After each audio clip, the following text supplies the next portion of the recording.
नमस्कार, मैं रचना श्रीवास्तव। सी टाइम्स में आप सभी का बहुत बहुत स्वागत है। और सी टाइम्स के आज के सेगमेंट में हम आपकी मुलाकात करवाने जा रहे हैं डॉक्टर कल्पना मिश्रा जी से, जो कि नई सोच हमारी कल्पना जो एनजीओ है वो इन्हीं का है। और साथ ही राष्ट्रीय संत सुरक्षा परिषद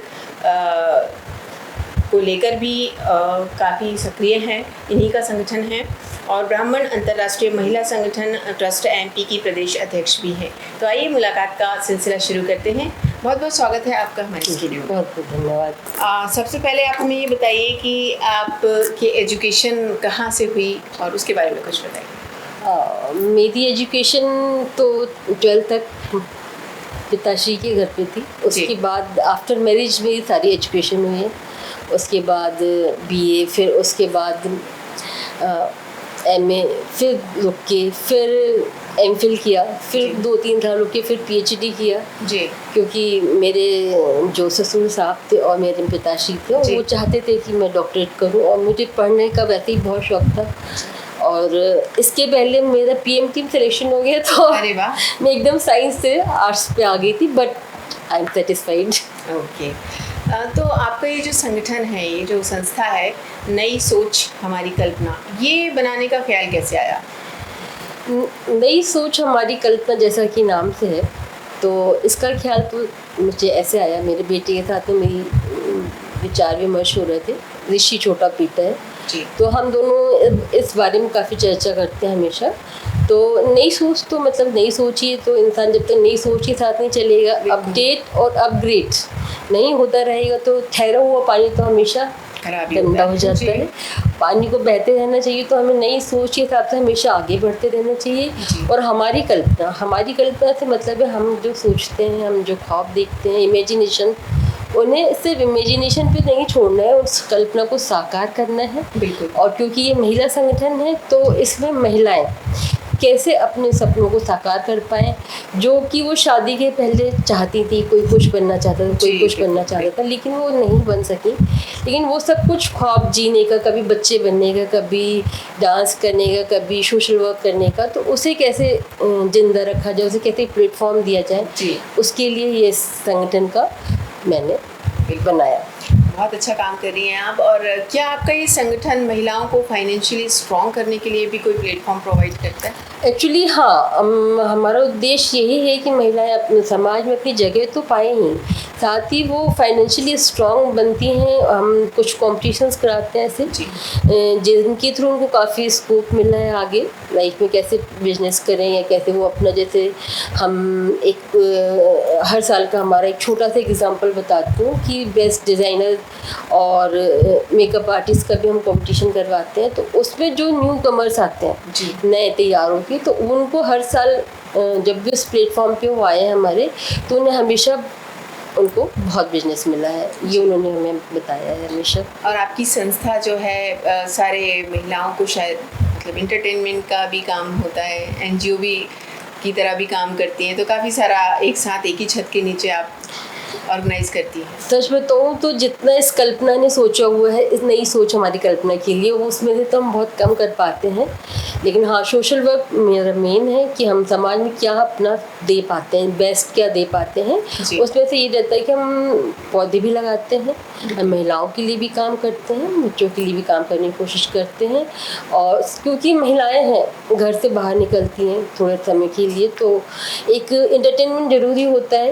एंटरटेनमेंट भी हम क्या करते हैं, हम वही उत्सव मनाते हैं जो हमारे भारतीय हैं। वो उत्सव बहुत ज़रूरी है हमें, तो हम वो ही उत्सव मनाते हैं जो हमारे कल्चर के, हमारे सभ्यता के अंतर्गत आते हैं, जिसके लिए हम बने हुए हैं, हमारा भारत देश बना हुआ है, तो वही सब कुछ हम करते हैं। बिल्कुल। और फिर महिलाएं घरों में रहती हैं अक्सर, तो थोड़ा एंटरटेनमेंट उन्हें भी ज़रूरी है, क्योंकि अगर आप टोटली सोशल वर्क के लेके जाओगे तो थोड़ा इंसान ठंडा पड़ता है। लेकिन ये कि एंटरटेनमेंट तो होने पर, एक उत्सव मनाने पर सभी के अंदर बहुत खुशी आ जाती है, और शायद हफ्ते भर तक वो खुशी चलती रहती है। व्हाट्सएप पर, फेसबुक पर, इस पर ये बहुत खुश होते हैं सब एक दूसरे को देख के कि हाँ हमने ये किया, फिर मज़ा आया, मस्ती की, कुछ स्टेप से हमारे को सभी को, बहनों को बहुत मज़ा आता है। जी। आपने बताया कि आपका जो एनजीओ है, जो संस्था है आपकी नई सोच हमारी कल्पना, तो ये बच्चों के लिए भी काम करती करती है, तो बच्चों के लिए किस तरह? बच्चों के लिए इस तरह से काम करते हैं। एक तो हम चाहते हैं कि जो मतलब कुछ ऐसे कैटेगरी के बच्चे होते हैं जिनके माँ बाप भी नहीं होते हैं, अनाथ आश्रम होते हैं लाइक जैसे, और कुछ ऐसे बच्चे जो पन्नी बीनते हैं और सड़कों का कचरा बॉटल वॉटल बेच के वो काम करते हैं, तो उनके लिए भी हम जाते हैं, कोशिश करते हैं कि उनकी पढ़ाई की पे उनको और कुछ आजकल उनमें बुरी आदतें भी फैल रही हैं, जैसे कि वो दिन भर उन्होंने 5 से 10 रुपये कमाया, वो नशे पे उसको ख़राब करते हैं। तो कोशिश ये रहती है कि हम उन्हें कुछ तो ऐसा सिखा सकें, समझा सकें कि उस पैसे का सदुपयोग करें और उनको खींच के लाएं, बेटा आप पढ़ाई करो। उनके माँ बाप को समझाते, क्योंकि कहीं के तो माँ बाप होते हैं जो उनको भेजते हैं कि नहीं तुम जाओ, बिल्कुल, और ये दिन भर काम करो, तो हमें उसके लिए थोड़ी कोशिश करनी होती है, और थोड़ी कोशिश करते करते थोड़ा थोड़ा काफ़ी हो जाता है। और मुझे लगता है सब बहुत सारे लोग हैं जैसा करते हैं, तो हमारा भी छोटा सा योगदान होता है। ये बहुत अच्छा काम है। और लेकिन आप ये इस तरह जब लोगों को आप चुनती कैसे हैं, मतलब या तो रोड साइडर किसी को भी? नहीं, हम लोग चुनते ऐसे हैं कि हमें, क्योंकि हम सब महिलाएं, जैसे हमारा हो गया ग्रुप जितना भी बड़ा है, तो हर कोई बाहर तो जाता है, कहीं ना कहीं कुछ ना कुछ दिखता है।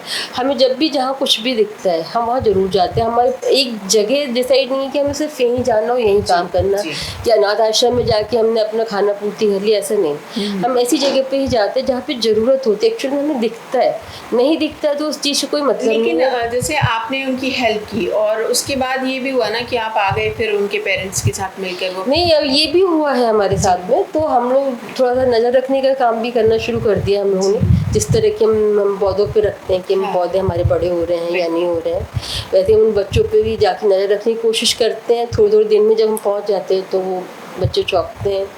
फिर हम लोग कई बार उनका मंथली टेस्ट भी कराते हैं कि आपने क्या क्या पढ़ा, ठीक है।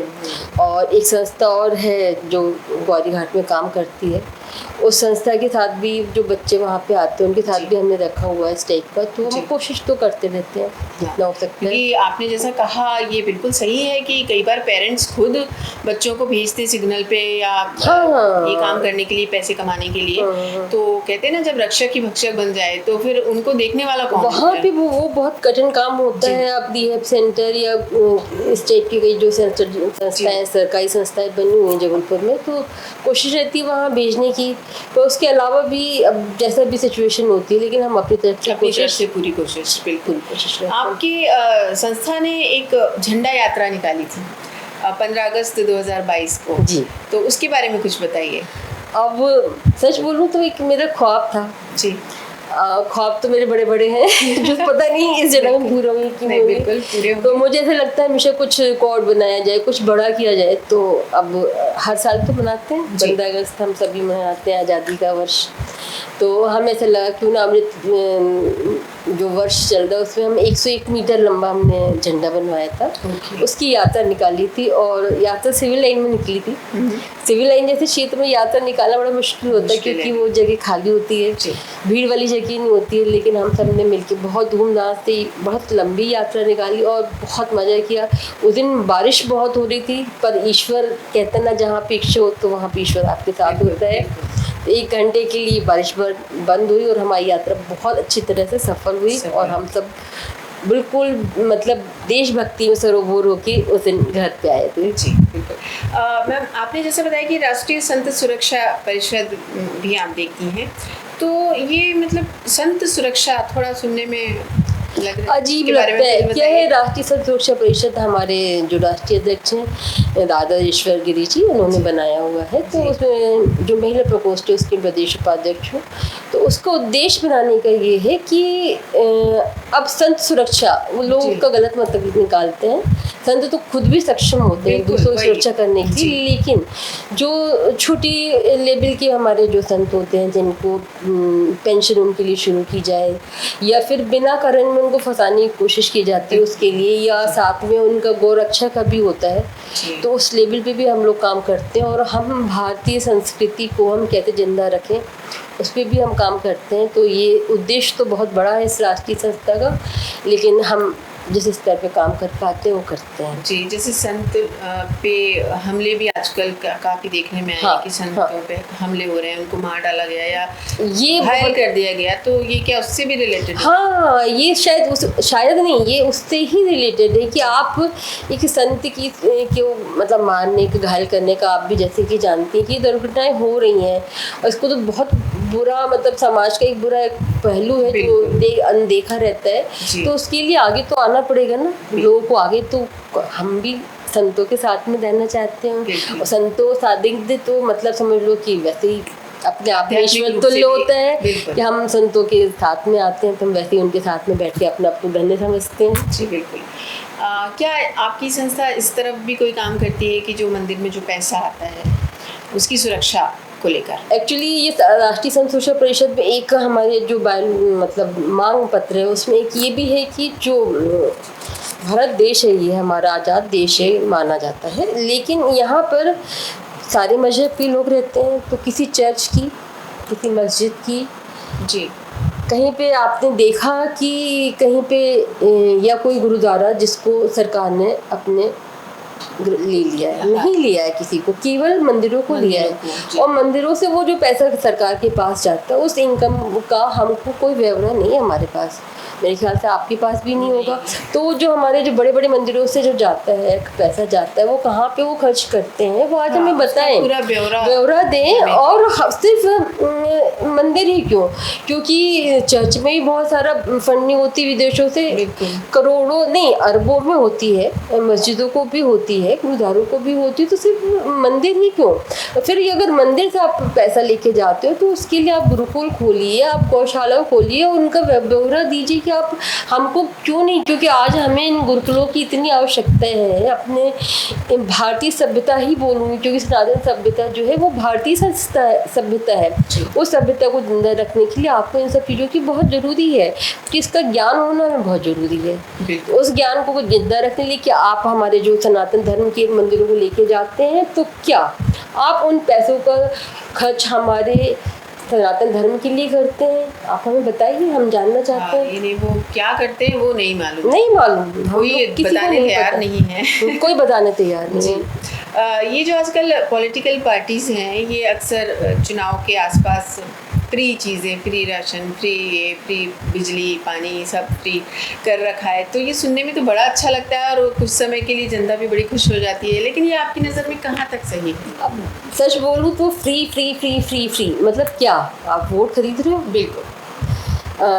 हम हर पार्टी के लिए बोल रहे हैं। बीजेपी आती है वो बोलती है हमने लाडली बहना योजना निकाली, हम 1000 रुपये देंगे, आ भी गए अकाउंट में।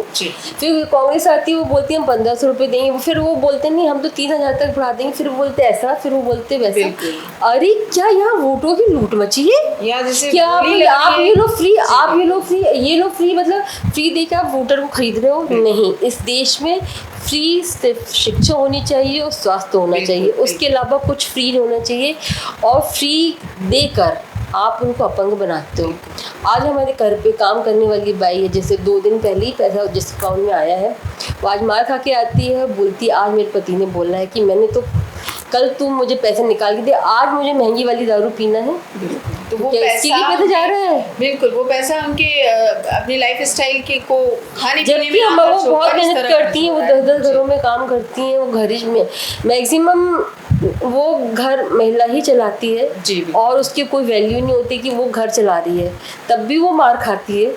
तो ये सब कुछ मुझे बिल्कुल समझ में नहीं आता और मैं सब सिखाती हूँ, उनको भी सिखाती हूँ तुमको क्यों दबना है, तुम कमा रही हो, तुमको समझना है कि तुम्हें क्या करना है। वो पढ़ाने की कोशिश भी करती है, अपने बच्चों को अच्छी शिक्षा दे पाए उसकी कोशिश करती हैं, तो इंग्लिश मीडियम के स्कूल में डालती है। लेकिन मेरा कहना है कि हम सरकारी स्कूल, हमारा हर सरकारी स्कूल इतना अच्छा होना चाहिए कि उस इंग्लिश मीडियम में अधिक फीस देने के लिए उस गरीब महिला को ना जाना पड़े। वो उसी फ्री में, जो सरकार फ्री में शिक्षा देती है, जिसका लेवल लोगों ने आजकल बहुत नीचे कर दिया है, सरकारी स्कूलों में कोई जाना ही नहीं चाहता, तो उसको आप ऊपर लेके आइए, आप वो फ्री करिए ना। आपका स्तर इतना ऊंचा होना चाहिए उस स्कूल का कि 10 इंग्लिश मीडियम स्कूल को छोड़कर बच्चा को वो वहाँ Government बैठने के school लिए, में। हाँ, जहाँ उसे यूनिफॉर्म और कॉपी किताब सब कुछ फ्री मिलता है। मिड डे मील भी शायद इसलिए शुरू किया गया था कि बच्चा कम से कम खाने तो आएगा। हाँ, कि इस वजह से आएंगे, खाना मिलेगा। हाँ, लेकिन उसका स्तर सुधारने की बहुत ज़रूरत है। आगे आने वाले सालों में आप जो संस्था चला रही हैं तो उसका उद्देश्य क्या है, क्या सोच के रखा है आपने की?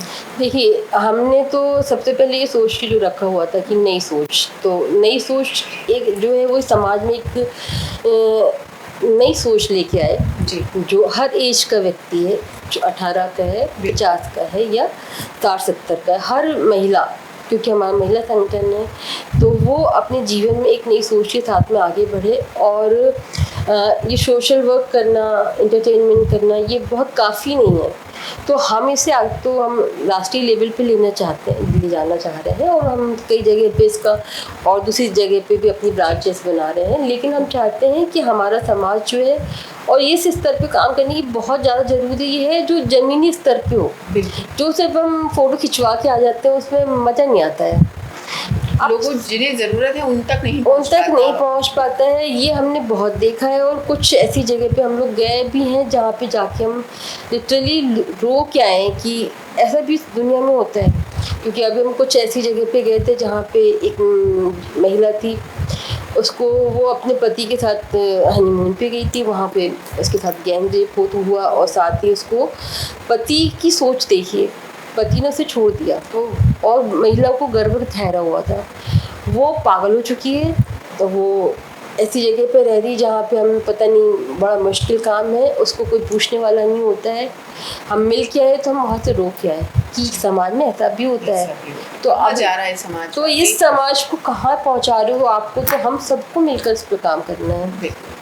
आपके संगठन में बच्चियों की शादियां भी करवाई जाती हैं और कई सालों से करवा रहे हैं, हम सुन रहे हैं पिछले। तो ये कैसे मैनेज हो पाता है, यानी ये खर्च कैसे, क्या आपको कोई हेल्प मिलती है किसी से? देखिए, हम लोगों ने ना पिछले 15-16 साल, ये 20 साल भी बोल सकते हैं जी, हमारा एक ग्रुप सा था। हमारे जैसे अड़ोसी पड़ोसी हो गए, हमारी 1-2 आंटियाँ हो गई। एक रावत आंटी हमारे पड़ोस में रहती हैं, उनसे मुझे बहुत प्रेम है, और हम लोग सब मिलके बहुत कोशिश करते हैं। तो सब लोग थोड़ी पैसे जुटा के हम सच बताएं तो हम घर घर मांगने भी गए हैं। ठीक है, अपने तरफ से जो होता है वो ठीक है, हम घर घर मांगने गए हैं। जब हम मांगने गए तो हमें थोड़े ज़्यादा पैसे मिले हैं, तो उस पैसे को हम लोग दे नहीं देते हैं उनके हाथ में कि वो किस तरह खर्च करते हैं, हम खुद खर्च करते हैं।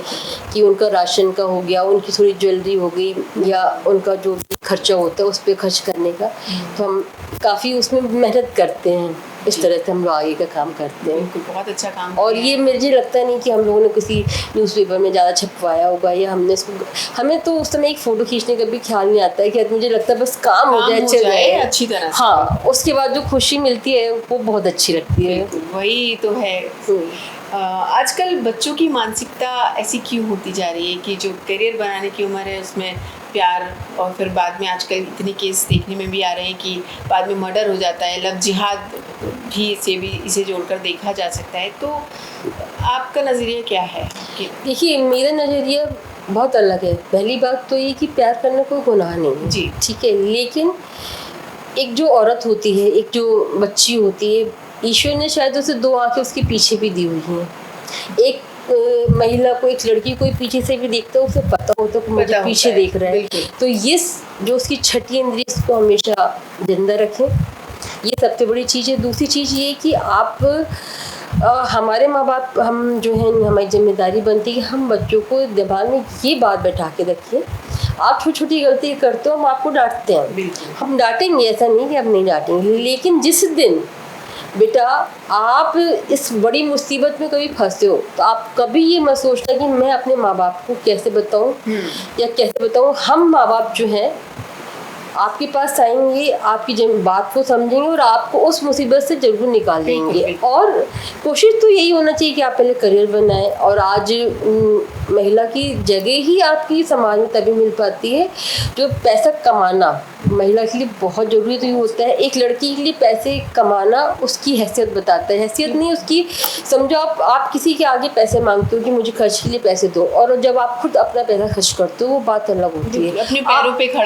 पे खड़ा होना बहुत ज़रूरी है। तो पहले उधर देखते हैं, लेकिन जो आज तक ये केस चल रहे हैं। तो उसमें ये सबसे ज़रूरी है कि वो बच्चे को अपने माँ बाप पे इतना यकीन हो कि हम कोई बात बताएंगे माँ बाप को जिसमें हम फंसे हुए हैं, हम फंसे, वो मेरे बाप माँ जो होंगे वो मेरा साथ देंगे, समाज भी मेरा साथ देगा, ताकि उससे वो बाहर निकल सके। और जो भी ये हुआ है अभी, कुछ जो श्रद्धा कांड हुआ अभी फिर तुरंत में ही सुना जा रहा है, जो कुकर में बॉईल कर दिया, तो वो जानबूझकर के ऐसे लोगों को लेके जाते हैं जिन्हें पता होता है कि इनके माँ बाप इनको नहीं पूछ रहे हैं या ये अनाथ हैं। तो मुझे ऐसा लगता है कि ये हमारी जिम्मेदारी भी कि हम उनको यकीन तो दिला सकें कि नहीं, हम आपके साथ में हैं। बिल्कुल। और बच्चों को बचपन से मुझे लगता है कि ये बात समझानी चाहिए कि एक तो हम साथ भी हैं और आपको किस राह पे चलना है, किस राह पे चलना है। और कम से कम अब तो मुझे ऐसा लगता है कि आपको अपने जो धर्म नहीं, संस्कृति, हमारे देश की जो संस्कृति, उसको पूरा ज्ञान होना चाहिए कि आप ये जो भी थे, आप जो भी लोग, बहुत हंसी माहौल उड़ाया गया, लेकिन उसके बारे में एक एक बात आपको अपने बच्चों को बता के रखनी चाहिए। कैसे बताना है आपको? बचपन जब आप खेलते हो, हम स्कूल में पढ़ते थे तो जब स्कूल ख़त्म होता तो लास्ट में हम लोग के पहाड़े शुरू हो जाते थे, सब कोई गागा के पहाड़े पढ़ते थे, तो ऐसे याद हो जाते थे। तो यही खेल खेल में आपको अपने बच्चे को बहुत छोटी उम्र से सारी चीज़ें सिखा के रखनी है। उन्हें किसी बात का ये नहीं बोलना चाहिए कि मुझे ये नहीं पता, उन्हें तो पहले से पता होना चाहिए यही सही है, यही सही है, यही पता है मुझे। तो ये बताना बहुत ज़रूरी है। और फिर बच्चों में ये भी रहता है ना कि कोई कई बार इतनी बड़ी गलतियां कर लेते हैं कि फिर वो उनको ब्लैकमेल भी किया जाता है, इस वजह से भी बस यही तो बोलना चाहती हूँ कि माँ बाप के ऊपर उनको इतना विश्वास होना चाहिए कि आप पता है कि हम कोई ब्लैकमेल करे हो तो मेरे माँ बाप मेरा साथ देंगे। और आप ब्लैकमेल बिल्कुल नहीं होना है, आप उस स्थिति में आपको बिल्कुल ताकत के साथ में सामने आना है कि नहीं, मैं ब्लैकमेल नहीं हो जाऊंगी। आज मैं पुलिस के पास भी जाऊंगी, आज मैं समाज के, आज मैं अपने माँ बाप को भी बताऊंगी, ब्लैकमेल मुझे नहीं कर सकता कोई, ये होना चाहिए। तो उसके लिए तो दुष्यंत कुमार की पहले जो लाइनें चलती थी ना, उठो द्रौपदी अब शस्त्र उठा लो, अब गोविंद न आएंगे, तो उसके आगे में थोड़ा और बनाया था कि हाँ, उठो द्रौपदी अब शस्त्र उठा लो, अब गोविंद न आएंगे, अपनी बिटिया को बचाने के लिए हम खुद आगे आएंगे, उनको इतना सिखलाएंगे, उनको इतना समझाएंगे कि उनका दिमाग इतना मतलब खुला होगा कि उन्हें सब पता होगा। बिल्कुल। आप सोशल एक्टिविस्ट हैं, तो आप इतना सोशल, आप सबकी हेल्प करती हैं, महिलाओं की, बच्चों की, आपका संगठन NGO भी आपके कई हैं, तो आप क्या आगे आप राजनीति में आने का कुछ विचार है आपका? देखिए, सच तो ये कि फ़िलहाल तो ऐसा कोई विचार नहीं है, लेकिन मुझे ऐसा लगता है कि राजनीति ऐसी चीज़ है जहाँ पे आकर समाज को बहुत बदला जा सकता है जी। तो सभी राजनीतिक जो मुझे सुन रहे होंगे आज, मैं उनसे आपसे बोलना चाहती हूँ, आप राजनीति में आने के बाद फ्री तो करना बंद करिए। आप राजनीति में आने के बाद आपके पास बहुत सारे पावर्स आते हैं, उनका इस्तेमाल कीजिए समाज को आगे ले जाने के लिए, क्योंकि आज हमारा भारत बदल रहा है ना, मेरा भारत बदल रहा है और मैं हमेशा से इसका इंतज़ार करती हूँ कि मेरा भारत कब बदलेगा, और बदल रहा है भारत। आज विश्व में हमारे भारत का जो स्थान है वो काफ़ी ऊंचा हो चुका है, तो उसको आगे ले जाने के लिए जब तक हमारी राजनीति अच्छी नहीं होगी तब तक वो चीज़ें आगे नहीं बढ़ सकती हैं। एक वो ज़माना था जब इंदिरा गांधी जी ने स्वर्ण मंदिर में हमला मतलब सैनिक भेजने के पहले अटल बिहारी जी से चर्चा की थी, उनसे पूछा था क्या करना चाहिए, क्योंकि ऐसी एक हेल्दी राजनीति हम समाज में लाना जरूर, क्योंकि इस समय जो चल रही राजनीति की हाल, तो भाइयों बहनों आप लोग से बहुत निवेदन है, मेरा हाथ जोड़ के नम्र निवेदन है कि आप कृपया कर आप एकजुट होकर रहिए, आप अपनी पार्टी में भी एकजुट हो जाइए, बिल्कुल फिर अपोजिशन से लड़ लीजिएगा, तो वो भी उस चीज़ की भी कमी है। तो मुझे लगता है राजनीति में बहुत कुछ हो सकता है, पर फिलहाल मेरा इरादा नहीं है, लेकिन हाँ मुझे मुझ में कोई ऐसा पारखी नज़र आता है किसी को कि हाँ ये आके ये कर सकती, तो आप मुझे काम करने के लिए ज़रूर बुला लीजिएगा, तो मैं काम ज़रूर करूँगी। बिल्कुल। तो बहुत बहुत शुक्रिया आपका हमारे स्टूडियो में आने के लिए और हर पहलुओं पर खुलकर हमसे बातचीत करने के लिए। तो ये थी डॉक्टर कल्पना मिश्रा जी, जिन्होंने काफ़ी सारे पहलुओं पर अपने काफ़ी सारे विचार व्यक्त किए हैं और हमसे बहुत अच्छे से खुलकर बातचीत की है। तो इसी तरह और भी मुद्दे लेकर हम आते रहेंगे। देखते रहिए सी टाइम्स।